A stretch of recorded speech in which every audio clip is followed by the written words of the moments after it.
Terima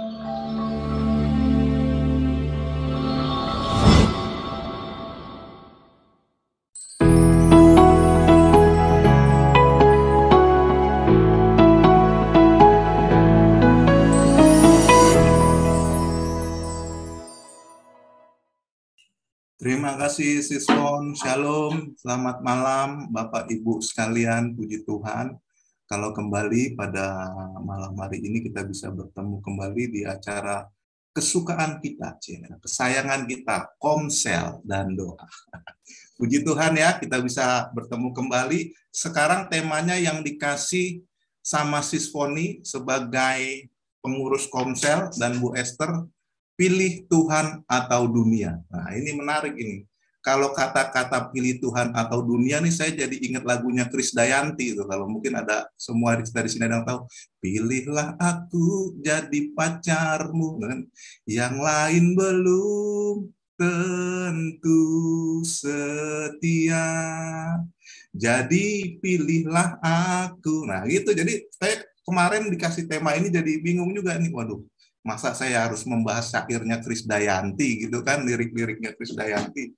Tapi kalau tema ini memang masalah memilih itu merupakan suatu permasalahan yang adanya itu sejak zaman dulu. Dari zaman Adam dan Hawa itu memilih itu udah merupakan suatu dilema yang harus dilakukan. Mau pilih A atau B, C atau D gitu. Nah, ini terjadi sampai sekarang ini. Bahkan sampai Komsel pun dibahas ini, pilih Tuhan atau dunia. Nah, yang menjadi nats kita pada malam hari ini mengenai pilihan ini adalah satu kisah di mana harus memilih juga, yaitu di Yosua 24, ayatnya yang ke-14 sampai dengan ayat yang ke-16. Yosua 24, ayat 14 sampai dengan ayat 16. Oleh sebab itu, takutlah akan Tuhan dan beribadahlah kepadanya dengan tulus, ikhlas, dan setia. Jauhkanlah Allahnya ini A kecil, yang kepadanya nenek moyangmu telah beribadah di seberang sungai Efrat dan di Mesir. Dan beribadahlah kepada Tuhan. Tetapi jika kamu anggap tidak baik untuk beribadah kepada Tuhan, pilihlah pada hari ini kepada siapa kamu akan beribadah. Allah yang kepadanya nenek moyangmu beribadah di seberang sungai Efrat, atau Allah orang Amori yang negerinya kamu diami ini. Tetapi aku dan seisi rumahku, kami akan beribadah kepada Tuhan, kepada Elohim. Nah, di sini disampaikan sebuah kisah di mana saudara-saudara yang terkasih, kalau kita lihat di ayat awalnya di pasal 24 ini dengan judul Pembaruan Perjanjian di Sikem. Jadi ini merupakan suatu pertanyaan atau pilihan yang diajukan Yosua kepada umat Israel. Dalam hal ini mereka ini pada saat itu diwakili oleh para tua-tua Israel, para kepalanya, para hakimnya, para pengatur pasukannya. Pada saat itu Yosua menanyakan hal ini, mau pilih mana sekarang? Mereka sekarang ini sudah berada di Kanaan, di tanah Kanaan, tempat yang Tuhan janjikan. Namun Yosua mengajukan pertanyaan ini pada akhir hidupnya sebelum dia mati. Karena dia ingin agar bangsa Israel ini membuat perjanjian yang baru sebelum dia mati kepada Allahnya. Nah, namun di ayat yang ke-16, di ayat terakhir, Yosua telah memutuskan bahwasanya dia akan beribadah kepada Tuhan, kepada Allah Abraham, Ishak, dan Yakub. Nah, untuk orang Israel ini diajukan pilihan, terserah mau pilih yang mana. Tapi kalau aku, kata Yosua, aku akan memilih Allah Abraham, beribadah pada Allah Abraham, Ishak, dan Yakub. Nah, mengenai masalah pilihan ini, saudara-saudara yang terkasih, ada 3 hal penting yang bagi saya untuk kita pertimbangkan dalam hal memilih. Yang pertama, saudara-saudara yang terkasih, kita bisa lihat ayatnya yang ke-15, bagian B. Pilihlah pada hari ini. Ini berarti dengan kata lain, ini Yosua menyatakan bahwasanya hak untuk memilih kepada siapa bangsa Israel beribadah itu merupakan haknya, terserah mau mana. Jadi Yosua itu tidak memaksakan, tidak ada paksaan yang dilakukan Yosua kepada Israel, bangsa Israel, umat Israel. Tapi terserah kamu, mau pilih yang mana, terserah. Di situ yang pertama, hak. Pada saat kita memilih, kita tahu itu ada merupakan hak kita untuk memilih. Kemudian yang kedua yang harus kita ketahui pada saat kita memilih adalah tanggung jawab. Tanggung jawab pada saat setelah kita memilih. Kita mau beribadah kepada Allah yang mana? Kita mau beribadah kepada Tuhan atau kepada dunia? Kita mau mengarahkan kehidupan kita kepada Tuhan atau kepada dunia? Itu berbicara mengenai tanggung jawab. Tanggung jawab itu juga harus dipikirkan berbicara mengenai resiko yang akan kita ambil kalau kita sudah memilih. Ketika kita memilih Tuhan, resiko apa yang akan kita terima? Ketika kita memilih untuk beribadah ke dunia, resiko apa yang kita terima? Itulah poin yang kedua bagi saya yang penting pada saat kita memilih. Resiko yang pertama, hak. Memilih itu merupakan tanggung jawab kita, jadi tidak ada paksaan. Tuhan tidak pernah memaksa. Bahkan pada saat iblis mencobai Hawa pun, Tuhan tidak ada di situ.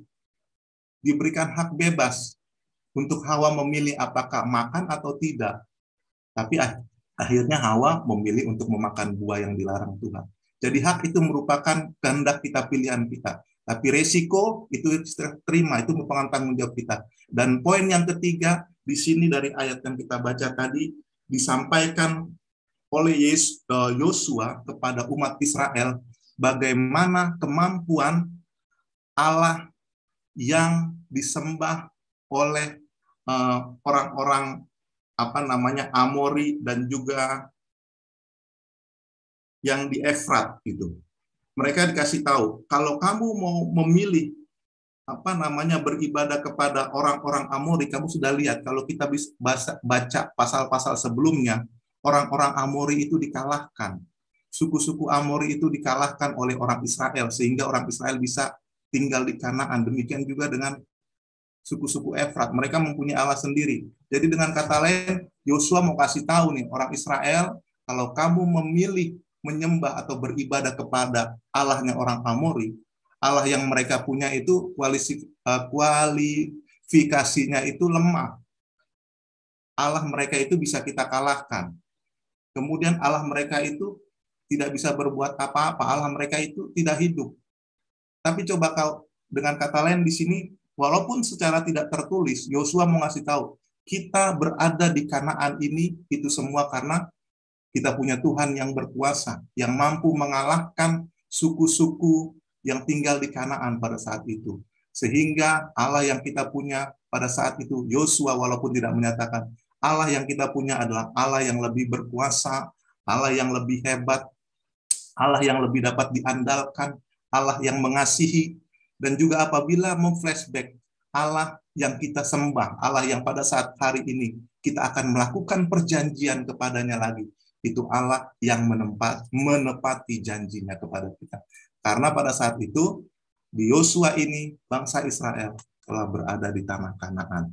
Nah, demikianlah yang saya ingin sampaikan pada saat malam hari ini, pada saat kita harus memilih 3 poin itu yang harus kita perhatikan. Yang pertama itu merupakan hak kita, kemudian resiko kita, itu merupakan tanggung jawab kita. Pada saat kita mau memilih kita beribadah kemana, kemudian pada saat kita memilih, kita harus tahu terlebih dahulu pribadi yang kita mau pilih untuk beribadah itu bagaimana pribadinya. Apakah pribadi yang mengasihi atau tidak mengasihi kita? Apakah pribadi yang kuat berkuasa atau tidak? Nah, bagi saya itulah yang saya sampaikan. Bagi kita sekalian, pilihan kita saya percaya apabila kita memflashback kehidupan kita ke belakang, saya percaya kita akan memilih untuk beribadah kepada Tuhan. Karena Tuhan itu satu pribadi yang dapat diandalkan walaupun Dia tidak pernah berjanji akan memberikan hari-hari kita yang selalu bahagia. Namun melewati segala sesuatu hal yang terjadi, nyata benar kuasanya, nyata benar belas kasihannya, nyata benar kebaikannya dalam kehidupan kita, sehingga kita sampai pada saat hari ini ada bahkan belas kasihannya nyata. Kita dijanjikan kehidupan kekal dalam hidup kita di depan. Kehidupan kita di depan. Demikian yang bisa saya sampaikan. Terima kasih. Saya serahkan kepada Sisponi untuk berikutnya. Tuhan berkati.